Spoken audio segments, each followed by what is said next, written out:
जनता चुने आप किस लिए काम करने के लिए? आपको इसलिए भेजा गया था कि आप चाक चलाओगे, महंगाइयां लगाओगे, नौटंकीबाजी के लिए।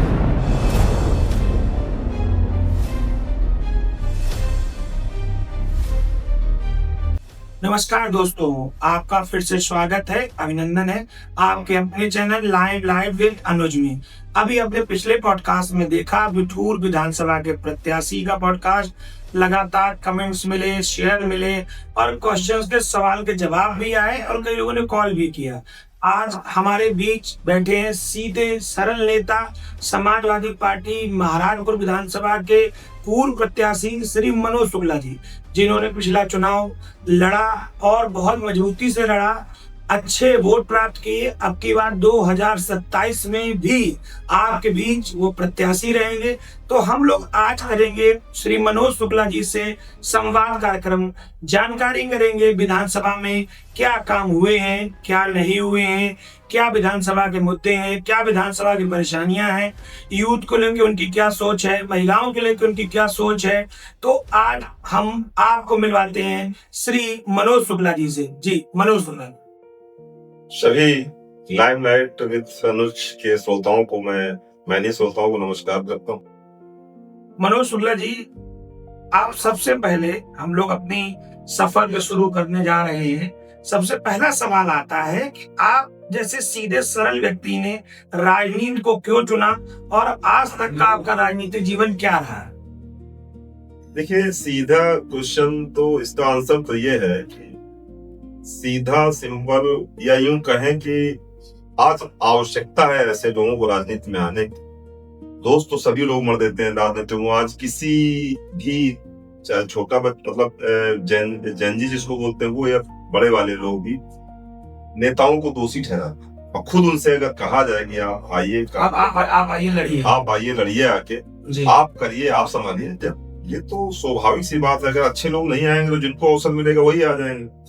ये सच है कि मैं आज से 15 साल पहले तक बिल्कुल एक व्यवसायी, और उसी से इतना ऐसा, चूंकि आज राजनीति का तो दूसरा पहलू है, बगैर धन की राजनीति तो होती नहीं। आज के 40 साल 50 साल पिछले लोग चप्पल के साथ राजनीति करते थे। नेता अलग होता था और व्यवसाय अलग होता था, गुंडा अलग होता था। आज तो कई नेताओं में आपको देखना सभी विद्यमान, जिसके अंदर नेता में सब कैटेगरी आती है। मैंने शायद, मुझे याद है कि उस समय एक पिक्चर हमने देखी थी, उसमें ये एक स्लोगन था कि दोष देने का अधिकार नहीं, अगर आप स्वयं बढ़कर संघर्ष नहीं कर सकते तो किसी को दोष आप करिए ना।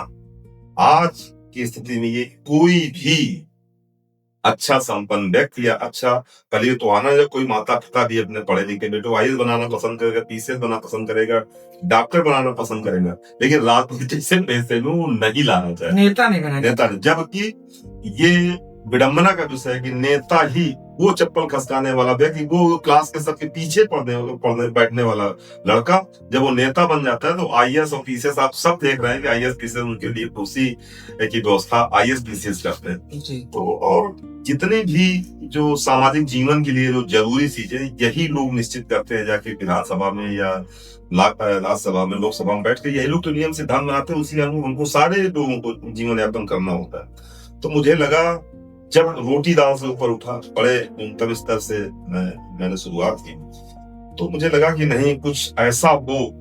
एक रेशम का कीड़ा भी जब मरता है तो अपने पीछे 100 साल के लिए अपना नाम कहलाने के लिए इतिहास छोड़ जाता है। तो मुझे लगा कि नहीं, कुछ ऐसा होना चाहिए महाराष्ट्र विधानसभा के लिए, कानपुर नगर वासियों के। आगे मैं बताऊंगा कि क्यों ऐसी, केवल इतना है कि मुझे लगा कि नहीं, कुछ परिवर्तन होना चाहिए। मेरा पिछले 15 सालों से संघर्ष है जनता के बीच, और लगातार हर वो कोशिश है कि ये जो स्थिति है इसमें बदलाव होना चाहिए। लोग कह रहे थे, अभी आपके बारे में चर्चा की तो सोशल मीडिया पे कमेंट्स आई, कई लोगों ने कहा कि आपने कई सालों से छुट्टी नहीं ली एक भी, आप डेली बेस पे राजनीतिक कार्यक्रम और सामाजिक कार्यक्रम करते रहे। हाँ, लगभग इधर 4 सालों से, 4 साल पहले मैंने ये संकल्प लिया कि जब तक मैं ये ऊर्जा अर्जित नहीं कर लेता हूँ अपने विधानसभा या अपने कानून नगर वासियों के जीवन परिवर्तन की थी, तब तक मैं छुट्टी नहीं लूंगा। और आज अभी मैं आपको बताऊं, एक दिन मैं कैंची धाम गया, शाम तक मैंने 3 बजे तक कार्यक्रम किए, और इसके बाद रात में 12 बजे पहुंचे, सुबह दर्शन किया, और शाम को फिर 3 बजे आके हमने 5-7 कार्यक्रम जो जरूरी थे किए।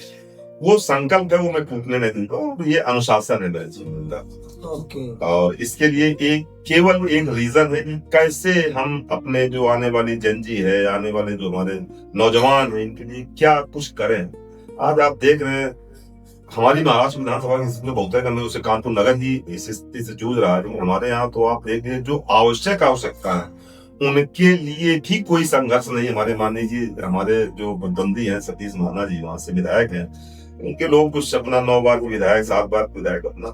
लेकिन हमें लगता है आज की स्थिति में परिवर्तन होना चाहिए। और बाबा साहब ने जो संविधान बनाया उस समय भी ये सोच थी कि परिवर्तन चाहे जनप्रतिनिधियों का हो, सांसद का हो, विधायक का हो, सत्ताओं का हो, अगर कंटिन्यू कोई भी बनेगा तो हमें लगता है वो जनता की जो मूलभूत आवश्यकता है, जिसके लिए वो विधायक चुना गया है, सांसद बनाया गया है, उन चीजों से उसको मतलब नहीं रहता कोई भी। तो आपने जब राजनीति चुनी, जब आपने चुना कि मैं जनता की सेवा में जाऊंगा, तो सिर्फ सीट क्यों नहीं चुनी? महाराजपुर विधानसभा कई सालों से भारतीय जनता पार्टी की सीट है और लोग कहते हैं मजबूत सीट है। श्री मनोज शुक्ला जी ने अपना जो चैलेंज है इतना कठिन क्यों चुना? कहीं सेफ सीट भी चुन सकते थे, आसपास आप वहां तैयारी कर सकते थे। देखिए धारा के साथ तो मुर्दे भी बैठते हैं जी।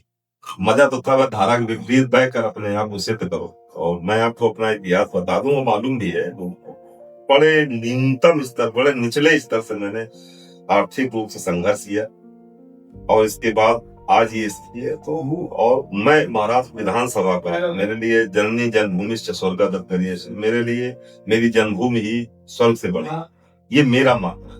और मैं उस विधानसभा का निवासी प्रॉपर, और इससे बड़ी बात है कि जिसके जाए न बीमारी वो क्या जाने पीठ पर आई।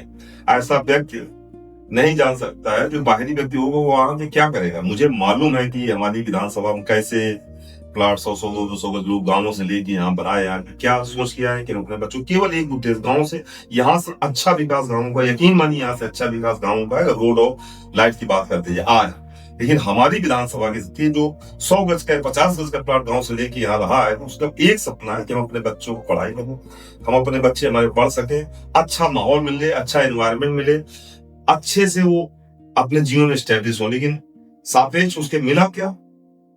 इन 20-30 सालों में जो बच्चा यहाँ पे प्लाट, आप छोटे बच्चे जब आए थे अपने माता पिता के साथ, तो उनके माता पिता इस सपने के साथ लेके आए थे कि हमारा बच्चा पढ़ लिख जाएगा, अच्छा माहौल मिलेगा, खेल कूद के मैदानों में कुछ भी ऐसा। लेकिन अफसोस साहब मुझे कहना पड़ रहा है कि आज गांव से भी बदतर स्थिति, अगर रोड नाली की छोड़ दी जाए, तो रोड नाली भी, हाँ महाराष्ट्र विधानसभा में रोड नाली भी कुछ एक चुनिंदा क्षेत्रों में जहाँ पे लगता है नहीं ये 100% भाजपा का वोट है, वहां तो हुआ। लेकिन आज पूरा विधानसभा रोड नाली से लेकर जो बुनियादी जरूरतें उनके कार्यक्रम है, और मेरा संघर्ष उसी परिवर्तन के लिए कैसे न कैसे। महाराष्ट्र विधानसभा में कितने वार्ड है? लगभग 17 वार्ड तो समथिंग पूरे हैं और 2 वार्ड आंशिक है, थोड़ा वार्ड। बूथों की संख्या कितनी है? बूथ लगभग ऐसे 476 बूथ, कुछ वोट कम हो गए, अभी कुछ कम हुए हैं। और ये मतलब अभी कंफर्म नहीं किया जा सकता, क्योंकि वो रोज की स्थिति बनती है कि अभी फिर वोट बढ़ाने का चल रहा है। वो 470 से 476 हाँ 470। इसमें आपके कुछ वार्ड हैं, जरौली, खाड़ेपुर, नवस्था पूर्वी, हंसपुरम, आवास विकास। इनकी हालत सबसे ज्यादा खस्ता क्यों है? नहीं, हम बताएं कुछ वार्डों में काम हुआ है जी, जो चुनिंदा है कि 100% बीजेपी को वोट मिलेगा उनके लिए, नहीं तो पूरी विधानसभा की स्थिति कुछ वार्डों की बात नहीं है। बड़ी दयनीय स्थिति है। देखिए हर घर के सामने एक चैम्बर बना हुआ है, और उस चैम्बर से होता है कि चैम्बर का मतलब जो सीवर लाइन नहीं पड़ी है तो उसकी वजह से चैम्बर बना हुआ है। अब वो पानी गंदा सील पानी सब भरता है, वही पानी रिस्क का नीचे जाता है। ये मैं नहीं कह रहा हूँ, मैं महाराष्ट्र विधानसभा के जितने भी निवासी गण मुझे सुने, ये इंटरनेट पे जाके आप देखिए कि आज कानपुर नगर में अगर सबसे भूगर्भ जल की स्थिति में अभी मैंने किया ChatGPT में मैंने डाला महाराजपुर की मुख्य समस्याएं बताओ, तो उसमें यही सड़क, पानी का भराव, सीवर की समस्या, ये इंटरनेट की 50 वेबसाइट बता रही है कि ऐसा है। नहीं, मैं उससे आगे बढ़ते जा रहा हूँ। जो भूगर्भ जल की स्थिति है, जिसको जो पानी हम पीने के काम में लाते हैं, उसमें इतना पारा है, मतलब जो कैंसर कारक केमिकल्स हैं उनमें, क्योंकि वो गंदा जो पानी सीवर लाइन ना होने की वजह से वो पानी सब गंदा पानी नीचे जा रहा है। वही पानी भाई उसी घर में समर से भी लगा, उसी घर में सोखता बना हुआ है, तो पानी तो वही आएगा ना। तो ये बहुत, और ये 4-5 वार्डों में पूरी महाराष्ट्र विधानसभा की स्थिति है। तो और इसके अलावा जहां तक जल भराव है और सीवर की बात है या रोडों की बात है, लगभग 10% बात छोड़ दीजिए, 90% रोड आज स्थिति ऐसी है कि अब तो सब वीडियो जारी हो रहे हैं। केवल कहने से अब विकास पुरुष तो आज विकास पुरुष जो हमारे यहाँ सतीश महाराज, उनका विकास रोडों पे उतरा रहा, जो सड़कों के नाम पे वो ही नहीं समझ में आता, गड्ढे में सड़क है, सड़क में गड्ढा है। आप देखिए पूरी सड़कें उसमें, तो बहुत कठिन है। और अफसोस सा मुझे कहना पड़ रहा है कि फिर भी बजाय कोई ऐसा पूरी विधानसभा को लेके एक ऐसा मानक तैयार किया, ऐसी व्यवस्थाएं तैयार की जाए, पूरी सार्वभौमिक पूरी विधानसभा को ढंग से विकसित करने का कोई भी रोड मैप हमारे माननीय जी के पास नहीं है। बस होल्डिंग लगती है, यहाँ 17 करोड़ की ये रोड बन नहीं, 20 करोड़ की बन नहीं, 10 करोड़ की, एक रोड यकीन मानिए 5 बार उनका उद्घाटन होता है, अपने कार्यकर्ता उनके खुश हो जाते हैं, इसके बाद इसे क्या जस्ट कितना। तो आप कह रहे हैं एक रोड का 5 बार ऐसी रोडें हैं जिनका एक बार 2 महीने बाद, फिर 3 महीने बाद, फिर 4 महीने उसी को उद्घाटन होगा, फिर वो रोड बन के तैयार होगी, यकीन मानिए 6 महीने बाद फिर रोड खुदाई हो जाएगी। वो मार्केटिंग चल रही है। हाँ, 100, 200, 300 मीटर की। और ऐसा लोग प्रदर्शित करते हैं कि मतलब जैसे सतीश महाराज, मतलब कई लोग तो भगवान लिखते हैं, कई लोग तो संरक्षक, हाँ पिता तो ये वो, कुछ लोग तो भगवान मानते हैं। हमें ये नहीं समझ में आता भाई, राजनीतिक दृष्टिकोण को अगर देखा जाए तो कोई भी नेता बन जाएगा, मैं भी सांसद विधायक बन जाता हूँ तो केवल इस नाते मैं सेवक की भूमिका में रहूंगा, ऐसा थोड़ा मैं भगवान हो जाऊं। या क्या मैं अपने घर का लगा दूंगा? कोई भी नेता क्या अपने घर का लगा देता है क्या? तो ऐसा मतलब लोगों को अगर एक आध रोड बन जाती है किसी दरवाजे तो वो ऐसा प्रदर्शित करता है, ऐसा मूर्ति पूजा, और उनको भी संकोच नहीं लगता है जब उनकी पूजा होती तो बिल्कुल। तो ये हमें लगता है राजनीतिक जो मूल्य है उनकी पराकाष्ठा है गिरने की, कि उन लोगों को सोचना चाहिए कि जो भी नेता विधायक सांसद है वो कोई भगवान नहीं, नेता अपने आप भगवान समझे, वो भगवान समझ रहे हैं। लोग तक मान रहे कि हाँ बहुत बड़ा रोड बन गया, बहुत बड़ा। जनता क्या, कुछ लोग, जनता नहीं, कुछ लोग जो उनकी चाटुकारी है, चाटुकार कहा जाए या ये कहा जाए। जनता तो भी जनजी में भी थी, धर्मेंद्र प्रधान का इस्तीफा हो गया है, अब जनजी में भी जनता के लोग, जनता नहीं है, कुछ लोग हैं, वो लोग करते हैं। हमें ये माने टिकट थी, हर वार्ड से एक टिकट वाला हो गया और 2-4 उसमें, और वो इस प्रकार से 30-40 लोगों का एक समूह है जो अपना पूजन पाठ उनका। जो आपकी महाराजपुर विधानसभा है वो शहरी और ग्रामीण को मिलकर बनी हुई है। शहरी में यूथ, महिला और ग्रामीण में किसान, इन तीनों की क्या समस्याएं हैं, और आपको अगर समय मिलता है, पावर मिलती है, तो आप इन समस्याओं का क्या निवारण करेंगे? जैसे सबसे बड़ी बात आती है यूथ की। आज सबसे बड़ा जो विषय है ये हमारे महाराज विधानसभा कानपुर नगर का भी, उत्तर प्रदेश का, भारत का भी। जैसे बीजेपी की सरकार जब बनी उसके पहले उन्होंने प्रॉमिस किए कि कितने रोजगार हम प्रतिवर्ष देंगे। आज सबसे बड़ी बात अगर है तो पढ़ा लिखा युवा बेकार घूम रहा है, वो केवल इस आशा में सरकार से टकटकी लगाए हुए हैं, या केंद्र सरकार से, राज्य सरकार से, या हमारे जनप्रतिनिधियों से, कि कैसे रोजगार की व्यवस्था मिले, कुछ करने के लिए। लेकिन अफसोस साथ मुझे कहना पड़ रहा है, हमारे यहाँ महाराष्ट्र विधानसभा में कनूमा एक है इंडस्ट्रियल एरिया, कई पीसीओ फैक्ट्रियां बंद पड़ी, और मैं ये टंके की चोट पर रोज 10 या 2, 4, 5 जितनी भी मतलब बैठक करता हूँ, उसमें एक बात कहता हूँ कि आज के बड़ा कैरियर है हमारे महाराष्ट्र विधानसभा की जो अगुवाई कर रहे हैं माननीय सतीश महाना जी का, बड़ा कर, और हमें लगता है हमारे कानपुर नगर में सबसे उम्रदराज विधायक और अनुभवशील भी है। लेकिन अफसोस की बात है कि आज तक मैं खुला चैलेंज हर बार देता हूँ, आपने कितने रोजगार, अगर आप विकास पुरुष हैं, कितने रोजगार के संसाधन आपने, कितनी फैक्ट्रियां खुलवाई, कितने, जबकि आज अगर 40 साल पीछे लौट जाए तो कानपुर नगर एक औद्योगिक नगर के रूप में जाना जाता था, मैनचेस्टर था रोजगार का, हजारों विधानसभा अध्यक्ष पावर में, हाँ पावर में भाई, विधायक केवल नहीं है, केवल विधायक बोलता है, यही कहता हूँ, अगर नहीं है उसमें एक सिंपल कोई विधायक हो उससे कम अपेक्षा हो, तो विधायक तो बजट नहीं होता, उतनी जरा पावर नहीं है उसके पास, विधानसभा अध्यक्ष पावर है, बड़ा कर है, मुख्यमंत्री नीचे बैठते, विधानसभा अध्यक्ष ऊपर बैठते। इसके बाद भी अगर आपको ये मूलभूत आवश्यकता है, मैं कहता हूँ 10,000, 5,000, 2,000 जितने की आपने कोई रोजगार संसाधन, आप बताइए आगे ना, हम क्यों चुने आपको भाई, क्यों जनता चुने आप किस लिए काम करने के लिए? आपको इसलिए भेजा गया था कि केवल आप चाक चलाओगे, कहीं गैया लगाओगे, कहीं रिक्शा में बैठ के नौटंकीबाजी के लिए? आपको ये करना चाहिए था। 10,000, 5,000, 20,000, 50,000 लोगों को रोजगार की व्यवस्था, जबकि 2 बार शायद नगर विकास मंत्री रहे हैं, 2 बार कैबिनेट में मंत्री पद पा जाना और इसके बाद 8 बार का विधायक हो जाना, आज सर्वश्रेष्ठ पद पे होना, और इसके बाद अगर महाराष्ट्र विधानसभा की मूलभूत जरूरतों से अगर कहीं संघर्ष करना है, तो फिर ये प्रश्न चिन्ह उठता है हमारे वोट देने के, ऐसे व्यक्ति कौन को चुन। अब उनके कुछ लोग हमसे प्रश्न कर रहे थे, फिर जनता 8 बार से चुन क्यों रही है? तो यकीन मानिए केवल राजनीतिक पासा बैठाने का आधार है, क्योंकि किसी सशक्त व्यक्ति को, किसी ऐसे व्यक्ति को टिकट, उसमें भाई इतने बड़े पद पे हैं तो स्वाभाविक है हर जगह हर दल पे व्यवस्था है। और नहीं तो मैं तो कहता हूँ निर्दलीय, अगर आप इतने बड़े नेता हो, आप इतने जनता के लिए किया, मैं खुली चुनौती देता हूँ, राजनीति बंद कर दूंगा, निर्दलीय आप चुनाव लड़िए, हमसे निर्दलीय आप जीत जाएंगे। मैं दोबारा जीवन में राजनीति नहीं करूँ। आपने भले, अगर आपने वाकई लोगों को संतुष्ट किया, लोग आपके मुरीद हैं, लोगों के आप सुख में खड़े रहे, तो स्वाभाविक आप जीत जाएंगे। हमारे तो कोई कदर नहीं आपके साथ। अगर वो दृष्टिकोण से दोनों लोग बिना पार्टी के समनार्थक व्यवस्था अगर हम लोग कंपेरिजन करें, तो आप सामने मतलब हमारा कोई वो नहीं। इसके बाद मैं खुला चैलेंज आपको कर रहा हूँ कि आप आइए और निर्दलीय होकर लिखिए। अगर आपने जनता संतुष्ट की, जनता के जो जिसके लिए राजनीति की जाती है, सांसद विधायक, इन कारणों पे अगर आपने काम किया है, तो फिर आपको चिंता नहीं होनी चाहिए कि हमारे मान सम्मान ठेस लग जाए। भाई निर्दलीय लड़िए, आप एक बार जीत जाएंगे, हमसे ज्यादा वोट पा जाएंगे तो हम राजनीति छोड़ देंगे। बात सुनो, आप लगातार प्रदेश के इतने बड़े नेता, आपके सामने भाजपा विधायक को चैलेंज करते रहते हैं, डर नहीं लगता है आपको? भय नहीं लगता बुलडोजर का? किस बात का डर है? नहीं, बुलडोजर चल रहा है उत्तर प्रदेश सरकार में। जीवन की 50 साल अच्छे से गुजार चुके हैं। सरफरोशी की तमन्ना हमारे दिल में है, देखना जो कितना बाजुए कातिल में।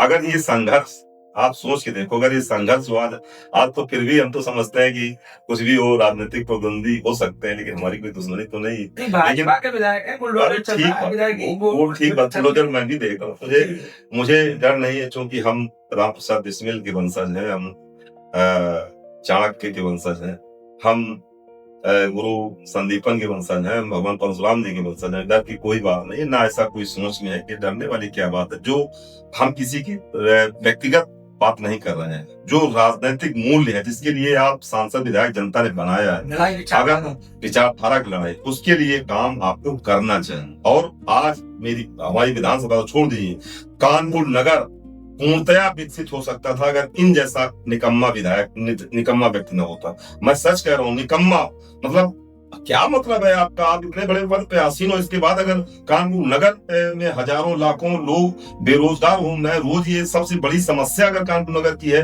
तो बेरोजगारी की हालत पूरे भारत की है, लेकिन फिर भी कानपुर नगर में आप जैसा व्यक्ति हो, इसके बाद भी सापेक्ष अगल बगल 10-20-50 जिलों के और उनके बराबर हमको संघर्ष करना पड़ रहा है, तो फिर कहीं न कहीं प्रश्न चिन्ह उठता है, उंगली उठती है। और प्रश्न हम अपने गांव के किसान से नहीं पूछेंगे, किसान उस व्यक्ति से पूछेंगे जो व्यक्ति इसके लिए जिम्मेदार है, जिसके लिए जनता चुनकर आपको भेजती है।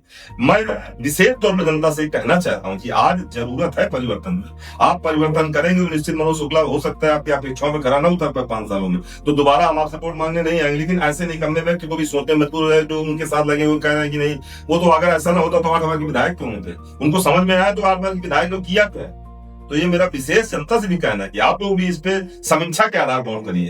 केवल ये नहीं कि हम तो यार बीजेपी वाले हैं तो बीजेपी को देंगे, हम समाजवादी पार्टी, ऐसा नहीं। आप अगर विकास चाहते हो, अगर ये स्वाभाविक तौर पे है कि हाँ यार विधायक बने इनके तमाम बातें, यहाँ आप तो हमारा लास्ट चुनाव, अब ये कहना शुरू, तो एक बार लाज रख लीजिए हमारा लास्ट चुनाव, ये भी विषय होते हैं। अगर आपको मूल्यांकन करना हो और 10 में से कुछ नंबर देने हो भाजपा विधायक को आपकी विधानसभा में, तो कितने नंबर देंगे? 0, कुछ भी काम नहीं हुआ। आप बताइए, हम तो यही पर यशोदा नगर कुछ वार्डों छोड़ दीजिए, तो इतना पैसा तो एक सिंपल विधायक, तो यशोदा नगर कुछ वार्ड में नंबर दे दीजिए कुछ, ये तो सिंपल विधायक है, किस वार्ड किस बात के नंबर देते हैं भाई? हमारा कहने का ऐसा, मेरी बात तो समझिए, कुछ एक सिंपल विधायक होता, वो भी एक काम करवा सकता जी। भाई 5 करोड़ की अगर विधायक ने दिए तो उससे इतने तो काम हो ही जाएंगे। लेकिन आपसे उम्मीदें जो थी, अपेक्षाएं जो थी, आज भी कानपुर के आप सर्वश्रेष्ठ विधायक हैं, सबसे उम्रदराज, सबसे अनुभवशील और इतने बड़े पद पे आसीन, सबसे बड़े नेता है कानपुर नगर के आज की स्थितियों में, सबसे बड़े नेता है। और इसके बाद अगर हमारा कानपुर नगर इन छोटी छोटी बातों में संघर्ष कर, वो मैनचेस्टर वाला जो स्वरूप था आज से 30-40 साल पहले, आपकी जिम्मेदारी थी। हमारे जो सांसद हैं, हमारे विधायक हैं, या जो इनके जैसे जिम्मेदार लोग, इनकी जिम्मेदारी है। बहुत कुछ ना करिए तो कम से कम अपनी विधानसभा के स्तर पर आप काम करिए। अभी आपने देखा जब मोदी सरकार बनी तो इसके बाद क्या घोषणा, ये गोद ले लिया इन्होंने, ये संसदीय क्षेत्र गोद ले लिया, हुआ क्या? कौन सी गोद, कहाँ सारे है तो इसे तो पढ़ा मैं, तमाम ऐसी बातें हैं जो मतलब इनको मजबूर कर देंगे आने के लिए आप हमारी विधानसभा के लिए कि ये काम करें। आप समाजवादी पार्टी में हैं, इससे पहले आपने बसपा से भी चुनाव लड़ा। जी बसपा का चुनाव लड़ा था, कितना वोट मिला था? 41,000 वोट, 40,000 लड़ा। पहली बार लड़ा? पहली बार चुनाव था, फर्स्ट टाइम आप? हाँ, उपलब्धि थी मेरे जीवन की, क्योंकि मेरे सामने एक पूर्व में 2 बार के सांसद रहे, कांग्रेस से लड़े थे, उनकी जमानत जब्त हो गई थी। पूर्व में 2 बार के विधायक थे, उनकी भी जमानत जब्त हो गई। तो मेरा पहला चुनाव था, जनता का आशीर्वाद और समर्थन का ये वो रहा कि मुझे समाजवादी पार्टी को 2027 में ब्राह्मण वोट करने जा रहा है। 1000%। क्यों करेगा? जितना अत्याचार, लगभग आज आप देख लीजिए 10 सालों की सरकार में, 10 सालों की सरकार में लगभग 600 विधायक, 600 ब्राह्मणों की हत्याएं, ये सबसे बड़ा मूल कारण है कि जनता की बात बदलाव चाहती है।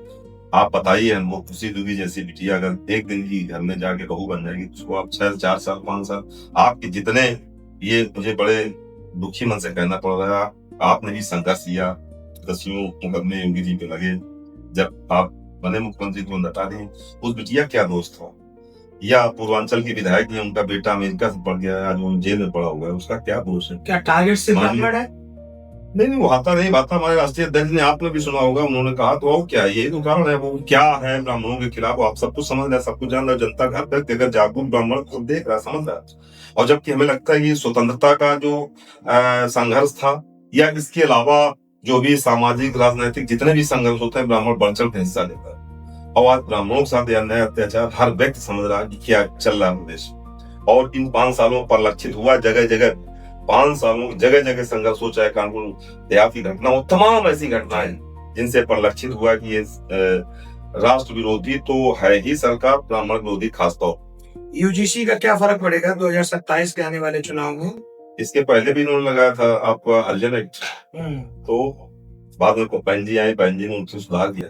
अभी एक यूजीसी का भी बड़ा मूवमेंट था। यूजीसी, हाँ, यूजीसी तो आप देखिए ना, यूजीसी क्या किसने मांगा था? यूजीसी के लिए कोई प्रयास, संघर्ष था क्या? केवल टारगेट, केवल समाज में विघटन पैदा करने, समाज में बिखराव पैदा करने, समाज में किसी प्रकार से, इसलिए केवल इनका शुरू से ही यही है। इनका जो हिंदू मुसलमान, आज जो ये कहते हैं कि नहीं, 8 बार विधायक क्यों, हम कहते हैं हिंदू मुसलमान छोड़ दीजिए आप, और राजनीतिक विषयों पर बात करके अखिलेश जी से जीत जाइए, या हमारे राष्ट्रीय अध्यक्ष से जीत जाइए, हमारी पार्टी से जीत जाइए, आप हिंदू मुस्लिम न करिए। आप तो ये तुष्टिकरण वाली व्यवस्था, तुष्टिकरण आरोप लगाते हैं, अखिलेश जी के ऊपर आरोप लगाते हैं, और भी बच्चियों के ऊपर। तुष्टिकरण सच्चाई है, तुष्टिकरण ये लोग खुद करते हैं।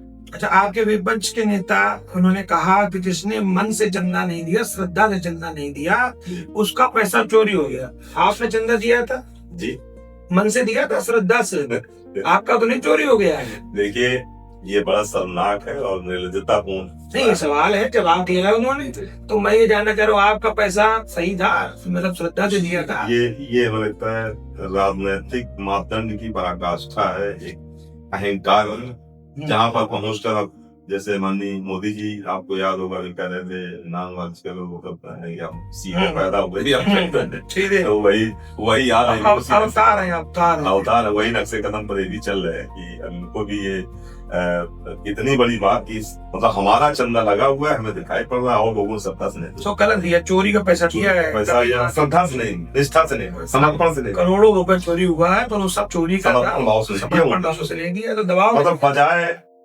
जो चोर थे जिन्होंने गलत किया था उन पे उंगली उठाने के बजाय जिन्होंने दिया चंदा, उन्हीं पे प्रश्न उठा दिया। सारे देश विदेशों से हजारों लाखों लोगों ने, हमें लगता है उन कारसेवकों की जो समर्पण भाव, हजारों में 5 सालों का संघर्ष, जितने उनको सबको पानी मिट्टी मिला दिया। तो मुझे लगता है, क्या आपको समाजवादी पार्टी से टिकट का आश्वासन है? समाजवादी पार्टी में किसी को प्रतिद्वंदी मानते हैं? तो हमारे यहाँ तो छोड़ दी प्रतिद्वंदिता, तो बात है, हमारे यहाँ तो कोई है ही नहीं प्रतिद्वंदिता। कारण ये है कि उसको ऐसा छोड़ दिया बीराने में, चाहे भाजपा के लोग हों चाहे और भी पार्टियों के लोग, वहाँ कोई लड़ना नहीं चाहता, बिल्कुल सतीश महाराज के नाम लिख दी गई, वहाँ से कोई लड़ने नहीं चाहता, कोई संघर्ष है हमारे यहाँ। मान लो ठीक है, समाजवादी पार्टी तो एक आध, आप तो लगातार सक्रिय रहते हैं, सोशल मीडिया में देखता रहता हूँ, कई शिक्षक सम्मान, बेटियों को फ्री साइकिल वितरण, इसका क्या है? बेटियों को साइकिल वितरित क्यों कर रहे हैं? देखिए, इसके पीछे एक तो जैसे कथनी करने में भाजपा की बहुत निरंतर है, कहा कि नहीं बेटी पढ़ाओ, हो क्या रहा बेटियों के साथ। तो मेरा इस कार्यक्रम से एक ही संदेश देना है जन जन तक। जैसे हमने शिक्षकों को सम्मान किया, रामलीला के अभिनेताओं को सम्मान किया, शिक्षकों का प्रतिवर्ष सम्मान करते हैं, बेटियों को इस प्रकार जो बेटियां बेटों के लिए भी कार्यक्रम है, जो बेटे आए हैं भी निराश ना हो इस पॉडकास्ट से, अगर उन तक मेरी आवाज पहुंचे तो उनको भी कोई ना कोई योजना लाके ये कार्यक्रम प्रतिवर्ष हमारे ये होते हैं। तो इसके पीछे एक तो जिन बेटियों का सम्मान होगा, उनके अंदर मनोबल बढ़ेगा, उनके अंदर कहीं ना कहीं उसका गुजरने की क्षमता बढ़ेगी। दूसरा, उससे बड़ी बात जो है कि मुझे अगर एक बेटी घर गए, हम 10-20-50 लोगों को जोड़े और उनसे हमने अपना जो विजन है हमारा कि हमारा कैसे भी करके कम से कम महाराष्ट्र विधानसभा के स्तर पर इतने रोजगार, इतनी फैक्ट्रियां, इतनी व्यवस्थाएं करनी है अगले 5 सालों में कि हमारा महाराष्ट्र विधानसभा का व्यक्ति बाहर नौकरी करने के लिए ढूंढे। यहाँ पे ऐसे संसाधन, ऐसी व्यवस्थाएं, ऐसी फैक्ट्रियां, ऐसे रोजगार संसाधन उत्पादन किए जाए। आप मेधावी जो छात्राएं हैं, मैं अभी सोशल मीडिया अभी स्क्रॉल कर रहा था तो मैंने देखा कि आप मेधावी छात्राओं को साइकिल वितरित कर रहे हैं। ये साइकिल आपको समाजवादी पार्टी की तरफ से मिल रही है कि आप खुद वितरित कर रहे हैं, और क्यों वितरित कर रहे हैं? नहीं, समाजवादी पार्टी, हमारे राष्ट्रीय अध्यक्ष जी का ये निर्देश है कि बेटियों को सम्मान होना चाहिए। भले ही सत्ता में नहीं है, लेकिन फिर भी हमारी बेटियां, हमारे बेटे अपने आप को ये ना महसूस करें कि नहीं समाजवादी पार्टी उनके साथ नहीं है। और इसके पीछे एक ही उद्देश्य है, चाहे अधिवक्ताओं को सम्मान रहा हो या तमाम ऐसे जो सांस्कृतिक कार्यक्रमों में अपने आप को रामलीला के अभिनेतागण उनका सम्मान रहा हो या शिक्षकों का सम्मान। इसके पीछे एक ही उद्देश्य है कि कम से कम हमारे संघर्ष लोगों तक पहुंचे, लोग ये महसूस करें हमारा विजन कि हमारा बच्चों को लेके जो आगे आने वाली जनजी है उनके रोजगार के लिए, बेटियों के रोजगार के लिए, जो महिलाओं के सम्मान के लिए या बुजुर्गों के व्यवस्थाओं के लिए क्या क्या हमारे पास योजना है, हमारा विजन क्या है। अगर हमें ये ऊर्जा अर्जित होती है जनता के आशीर्वाद से, तो फिर हमारा क्या विजन होगा इस महाराष्ट्र विधानसभा के लिए। तो ये उद्देश्य होता है लोगों के पास जाके 10-20-50-100 लोग जितने मिले उनके पास बताया, अपनी बात कही। आज आप देख लीजिए हमारे यहाँ जो मूलभूत आवश्यकता है, आपका क्वेश्चन उधर नहीं जा रहा, 2 मिनट का समय लेता हूँ। आज हमारे यहाँ अगर बेटी बेटा पढ़ना चाहे, कोई भी इतने बड़े विकास पुरुष है हमारे सतीश महाराज जी, एक भी आके आप बताइए, मैं तो कहता हूँ आप बताइए सीधे सीधे हमसे, कितने आपने शिक्षण संस्थाओं का निर्माण कराया इन 40 साल के करियर में? कितने शिक्षण संस्थान आपने बनाए, कितने हॉस्पिटल खुलवाए? जबकि हमारी 6-7 लाख की जनसंख्या आबादी वाला क्षेत्र है और कानपुर दक्षिण क्षेत्र में किसी को दूसरों ने हार्ट अटैक आ जाए तो उसको 30-40 किलोमीटर उत्तर जाना, कहीं कुछ नहीं। क्यों नहीं है भाई? पूरे साउथ में नहीं, कहीं कुछ नहीं है, कोई हॉस्पिटल ऐसा नहीं है। सरकारी हॉस्पिटल जो 2-4 को हमारे विधानसभा में है, तो बंद पड़े हैं। कितना जागरूक है आप? ये है कैंसर का अस्पताल है आपके, एक काशीराम है, सरसौल में एक है, 200 के चल रहे हैं, लेकिन इसके अलावा 4-5 हॉस्पिटल ऐसे हो, चाहे फिर सिकटिया की बात हो, इत्तेसारी की बात हो या उसकी मतलब बलखंडेश्वर की बात हो, ऐसे 4-5 हॉस्पिटल जो आइमा की बात हो, सब बंद पड़े हैं। इतने मतलब नकारा और ये क्या शब्दों का कहा जाएगी, मतलब आप नए नहीं करवा सकते, जो चल रहे जो है उनको तो आप उनका तो क्रियान्वयन करवाइए। हमारी बेटी बेटा अगर पढ़ना चाहे, कोई ऐसा तो महाराष्ट्र हमारे क्या नाम से हरियाणा पंजाब का ही बेटा एथलीट में जा सकता है, हमारे यहाँ का भी जा सकता है, लेकिन उसको माहौल तो मिले। हमारे यहाँ एक भी खेल कूद का मैदान, कोई बड़ा स्टेडियम, पूरी विधानसभा 30-40-50 किलोमीटर का पूरा लंबाई क्षेत्र में एक भी बड़ा स्टेडियम नहीं है। तो चाहे शिक्षण संस्थानों की बात हो, चाहे हॉस्पिटल की बात हो, चाहे बड़े बड़े स्टेडियम की बात हो या रोजगार की बात, इनमें पूरा का पूरा महाराष्ट्र विधानसभा बिल्कुल 0% पे। और रोड नाली और पानी सीवर की बात तो जो गंदा पानी है उसकी बात कर ही रहा हूँ, छोटी समस्या है, बड़ी समस्या भी है नहीं, ये भी बड़ी समस्या है। जो पारा है, ये जो पानी भूगर्भ जल में बसा हुआ है, ये बहुत बड़ी समस्या है। क्योंकि बड़े लोगों घर में जो पैसा वाले उनके घर में आरओ लगा हुआ है, लेकिन जो पानी भूगर्भ जल पे ही निश्चित है उसी पानी को पीना है, तो उसको तो और कैंसर संभावना बढ़ रही है।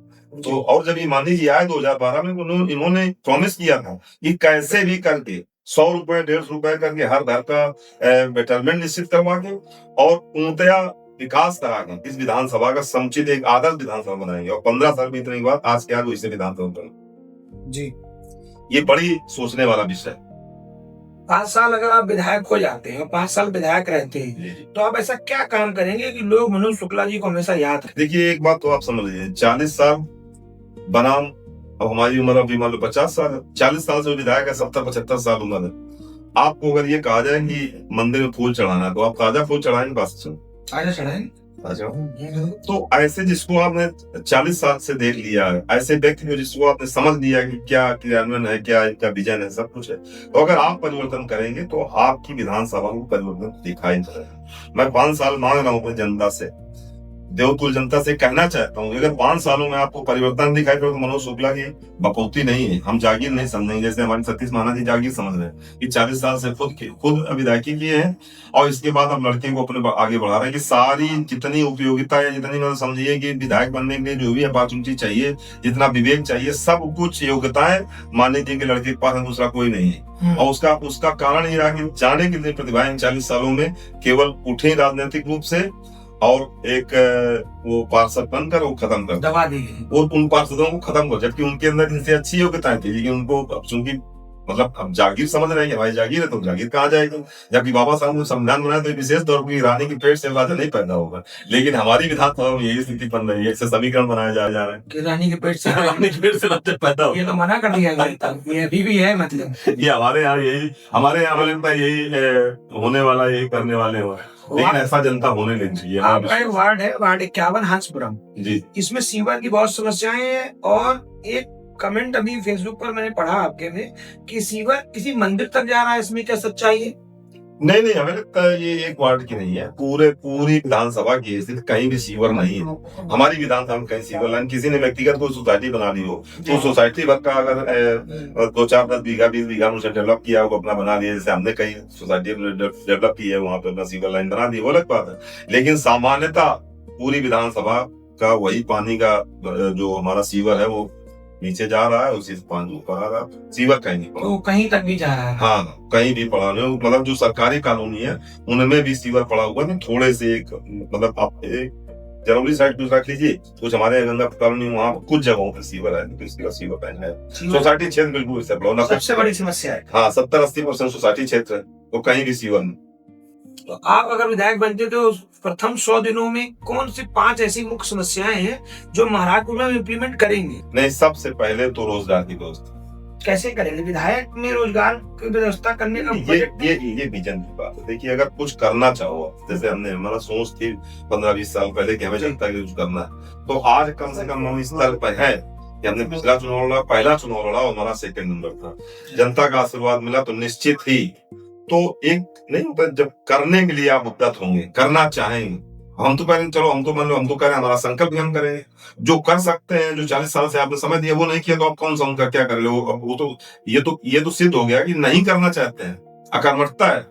भाई ऐसे पद पे बैठा हुआ व्यक्ति अगर ये कहेगा नहीं संसाधन व्यवस्थाओं कमी है तो क्या मतलब है? विधानसभा अध्यक्ष होने के बाद सारे संसाधन सारी व्यवस्था सब कुछ होने के बावजूद वो चाहते पूरा कानपुर चला लेंगे। वही हमारा आशय है कि अगर वो लोग वो नहीं किए तो फिर आपको कुछ ना कुछ विकल्प सोच लेगा ना।